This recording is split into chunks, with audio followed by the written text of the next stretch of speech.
trauma es un acontecimiento negativo intenso que surge de forma brusca, de forma inesperada y que sume a la persona que lo padece en un estado de indefensión y de terror.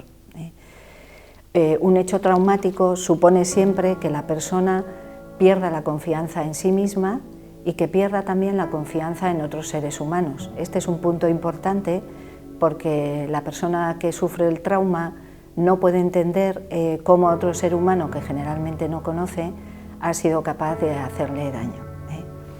El hecho traumático es un hecho que sume a la persona en una tristeza y en un malestar profundo.